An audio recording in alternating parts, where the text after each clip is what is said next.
Hallo, heute sind wir im Tiergarten Mönchengladbach.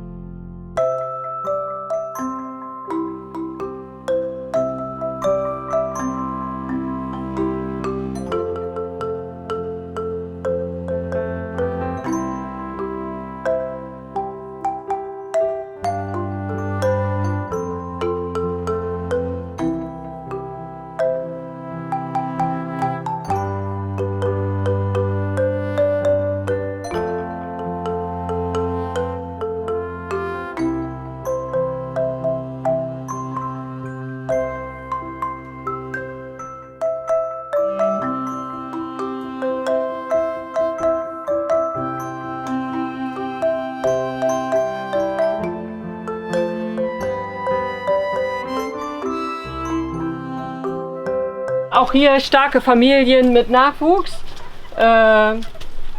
Unsere Zebramangusten. Ich muss mich immer mal so ein bisschen umdrehen, Entschuldigung, wenn die Jungs von hinten und die Mädels hier von hinten mich so beschnuppern. Ne? Zebramangusten leben im Matriarchat. Die Männchen braucht man zur Zucht, ja. Und die verlassen dann aber auch, wenn sie dann ein gewisses Alter haben, die Gruppe. Die Mädchen, die Frauen bleiben eigentlich immer in der Gruppe. Dem versuchen wir hier so ein bisschen Rechnung zu tragen auch. Wir müssen allerdings ein etwas anderes Management fahren, weil wir schon seit mehreren Jahren sehr gut nachzüchten und unsere Gruppe immer zum Herbst hin sehr groß ist. Wir haben hier die kleinen Jungtiere von diesem Jahr, die man sehr gut erkennen kann. Hier oben sitzen zum Beispiel Tiere älteren Datums und ein Jungtier. Hier vorne kommt ein kleines. Die sind also von der Größe noch so, dass man sie gut erkennen kann, dass das Jungtiere von diesem Jahr sind. Wir gucken dann bei der Inventur, welche Jungtiere sind vom letzten Jahr, welche vom vorletzten Jahr. Die geben wir dann ab an andere Zoos. Und die ganz kleinen Jungtiere von diesem Jahr bleiben also noch in der Gruppe. Und so verfahren wir eigentlich jedes Jahr. Je nachdem, wie groß der Wurf ist, haben wir eben dementsprechend viele Tiere hier in der Anlage. Und da wir letztes Jahr und dieses Jahr viele Jungtiere hatten, ist die Gruppe besonders groß diesen Herbst. Aber das läuft sehr gut. Die sind sehr familiär. Also es gibt schon mal Streitigkeiten, aber es gibt eigentlich keine Beißereien und auch kein Rausdrängen aus der Gruppe. Also ältere Tiere oder schwache Tiere, kranke Tiere werden jetzt nicht rausgedrängt, sondern können eigentlich bis zum Schluss hier bleiben. Wir haben auch immer mal so ganz alte Damen und Herren dabei, die man daran erkennt, dass sie vielleicht schon mal irgendwelche Geschwülste haben oder schlecht laufen können oder der Schwanz fehlt oder die Augen sind trübe und blind.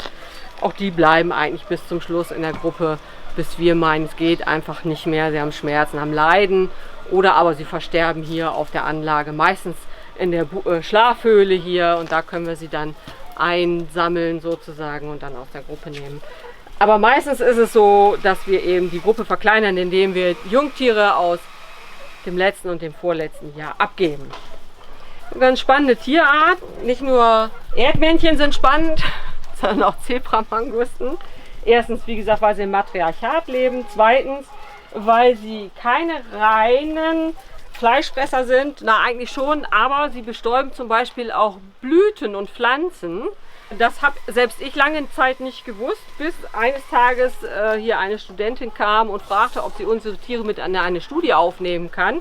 Da ging es um Duft und Präferenzen von Düften, und die hat dann mir sozusagen erklärt oder das erzählt, dass diese Tiere durchaus auch Blüten bestäuben und an Düften interessiert sind und da also Nektar lecken und sich für süße Dinge interessieren. Das war ganz spannend. Sie hat tatsächlich unsere Tiere mit in diese Studie aufgenommen, und so konnten wir uns eben wieder mal auch an einer unserer Hauptaufgaben zuwenden, nämlich der Forschung. Auch in einem solchen kleinen Park ist das also möglich, vielleicht nicht so häufig und nicht in dem Umfang wie in einem großen Zoo. Aber wenn wir können, beteiligen wir uns immer mit Daten oder auch mit tatsächlich Forschung vor Ort hier an unseren Tieren an solchen Projekten. Die stehen füreinander ein, sie kämpfen zusammen gegen Gummistiefel, gegen Schlangen, die da eventuell kommen. oder greifen sogar auch Paviane an, die sie bejagen, oder Raubkatzen, die in ihrem Lebensraum vorkommen und die sie potenziell fressen.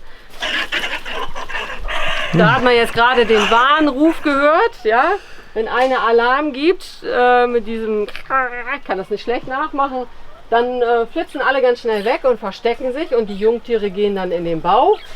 Das ist ähnlich wie bei den Erdmännchen auch. Es gibt also immer Tiere, die auch aufpassen auf die Gruppe und die Jungtiere beschützen andere, die Futter sammeln gehen.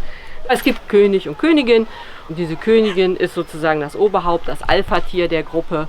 Und dann kommen die ganzen anderen weiblichen Jungtiere, ihre Schwestern oder ihre weiblichen Nachkommen und dann erst eben die Männchen.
Schreibt jetzt eure Fragen in die Kommentare und vergesst nicht, dem Video einen Daumen nach oben zu geben. Damit ihr kein neues Video mehr verpasst, könnt ihr unseren Kanal kostenlos abonnieren.